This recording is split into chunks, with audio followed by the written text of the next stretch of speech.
New intro. So much love and appreciation to those of you who have been with me for the 2 year period plus that I've been doing this. Thank you for showing your love and support to the channel.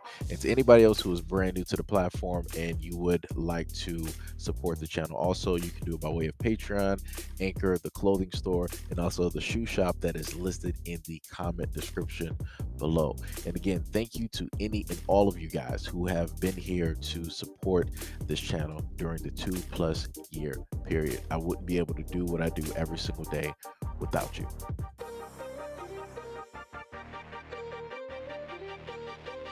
A 52-year-old Texas woman has been sentenced to 5.5 years in federal prison as a part of a plea deal for using more than $450,000 from church funds for personal expenses. The U.S. District Judge James Wesley Hendricks sentenced Lisa Dawn Stabeno from Lubbock, Texas this week, calling her actions brazen thefts from church on the rock and ordering her to pay more than $450,000 to restitution in addition to her prison sentencing. Stabeno, who worked as an account manager for Church on the Rocks Dream Center, an outreach program for underserved individuals, pled guilty in May to 2 counts of bank fraud. In the plea papers, she admitted that she began embezzling from the church in November of 2013, just 4 months after assuming account responsibility. During the sentencing hearing this week, Stabeno cried while apologizing. After the apology, Judge Hendricks stated, "Talk is very cheap at this point. You were trusted with the accounts and misappropriated funds. You did it again, and again." She began by using 2 credit cards, one assigned to a church employee and one assigned to the pastor, to pay personal expenses, including a car loan she co-financed with her daughter, medical and dental expenses, clothing, salon services, and restaurant meals. She also used the credit card to purchase supplies for the bakery she co-owned with her daughters. In addition, she used the cards for rent payments, car payments, credit card payments, and vacations to Disneyland, Legoland, Six Flags, over Texas, and Las Vegas. Also adding that in May, documents also accused her of using church funds to make payments to individuals, including multiple family members who purportedly performed work for her business to supply her business's income. Court documents also revealed that she made 128 unauthorized online transfers. A separate fraud case reported a Maryland pastor was indicted last month for allegedly arranging fraudulent marriages of foreign nationals with American citizens to give them permanent residence in the United States in exchange for thousands of dollars. Joshua Shinobi, a 50-year-old pastor of New Life City Church, Inc. in Hyattsville, allegedly arranged 60 fraudulent marriages between January 2014 and January of 2021 to secure permanent residence for foreigners.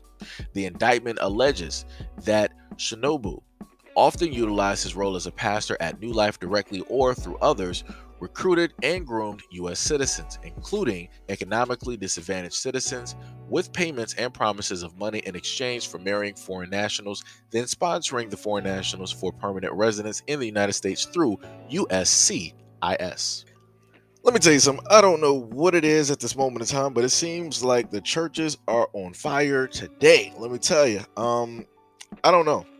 Like I said before, the whole thing of tithing and different things of that nature, it was always a little bit odd to me, and I'm going to explain why. Right, when I was little, when I went to church, I saw the tithing plate, right, and I had my little Chuck E. Cheese wallet, and the main thing that was always stated was that you give to the church in order to receive blessings and to all that other good stuff, right? So I, as a little kid, I had like a little bit of money, maybe like $10 or something like that. And the plate came by, once, and I sat up there and, put, some money in, right? And I was like, all right, God probably sees what I'm doing. So, I'll probably, get that toy, or maybe, something after church, for what I did. Right. And then it came across again. I was like, all right, well, he said, you should give. And, as a kid, you're like, you don't want God to, be angry with you. You don't want anybody to judge you and think that you're not trying to give your all, to God and stuff. Right. and then on top of that, you want to, be in his good side, and you want to receive those blessings and different things like that, right? And then I decided to sit up there and give some more. And by the time I sat up there and looked, I'm like, yo, I don't really have, any money in my wallet. I'm looking at that plate. I'm like, yo, I want to get like my 5 back. And then you're sitting up here, thinking it's like, yeah, you can't really go back in the plate, because then people are going to try to accuse you of taking from the church, right? So my whole main thing after that was that I was never, ever, ever going to tithe or quote unquote give to the church, right? And then as I've gotten older and I've been able to see a lot of pastors over the years, and I'm looking at things, and it's like, it's pretty odd that, the pastors are the main ones that be, flying on G5s. They have Gucci. They got, the freshly tailor-made suits. They got dream cars, dream houses, taking dream trips and vacations. And they're the main ones still telling people like, yo, tithe to the church. We need the church. The church needs this fixed and this fixed and this fixed. But I'm like, what are you tithing to when this church looks like it came directly from, a floor panel from heaven? I'm like, what are you talking about? You got porcelain everything. Yeah, all gold everything in this church, right? You got the finest threads. And everybody else is coming in, with whatever that they got, and giving the church whatever that they got. So, like I said, I feel like for me it's a scheme. At the end of the day, I feel like it's a very fraudulent scheme that works very well, because you have a lot of people that have been indoctrinated into believing a certain type of talk. So this is why these churches get hundreds of millions, if not billions of dollars, if not possibly over that annually. And I'm talking about collectively as churches, while ordinary people not having nothing happening. Therefore, their houses are dilapidated. They're falling apart. They got to move from place to place. They don't know what they're going to do about their kids, what they're going to do about their next residency. It's hard for them to get new residency. Some people are looking for a car right now. Their car might have broke down or whatever it is, right? There's a lot of things that these churches could be doing with a lot of these millions upon the hundreds of millions of dollars, right? They could easily, fix up the community that is around that church, that comes through and supports that church. They could easily give back and buy up a block or a neighborhood or whatnot or whatever. They could do so many things, but notice how they don't. Notice how churches are so blessed, right? They get all of this money. The pastor's able to do this and that, and the churches look beautiful. But ask yourself, realistically in general, how many of these churches are going out of their way to actually 100% benefit the community? How much of that money that they're getting are they actually giving back to the community to buy up homes, to fix up homes in the community, to fix up roads, to fix up parks, to buy up blocks, to buy up dilapidated buildings, and to turn them into a neighborhood grocery store, or even a church grocery store, right? That's ran by members in the church, right?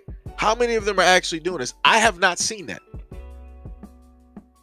I have not seen a church open up a grocery store that's like a Whole Foods, and that's for the neighbor, the surrounding area. I have not seen that. Like I said before, people got to pay attention to when you're getting swindled and when you're getting used, and when people are using certain things against you in order to force your hand so that you won't critically think or question what it is that they might be trying to do behind the scenes. And this is further proof of it. This is further proof. Like I said, and she's just one person, right, that got caught. She was, I guess, handling or managing the funds, right? 450K gone, right? But then think about the other ones that you don't see. The other people that's in control of the treasury, or better yet, the pastors, or people that are a part of the top 1% of the congregation. Like I said before, people got to pay attention, man. The moment in time that a pastor can have the top 1% in his congregation come together and buy the pastor an expensive car, you got to start thinking about some stuff differently. Because how many of them are going to sit up there and just bless you with just like an ordinary car like a Lexus or something, or a Toyota, brand new, fresh out the box, fresh off the lot? You don't gotta pay nothing on it, it's yours. How many of those churches, how many of those 1% of congregational members are going to do that for other members in the church? They're not. I promise you they're not. Because that's not how that system is meant to work. But anyways, let me know what you guys think about this video and everything that I stated in the comment description below. And as always, peace, love, and stay tuned for the next video.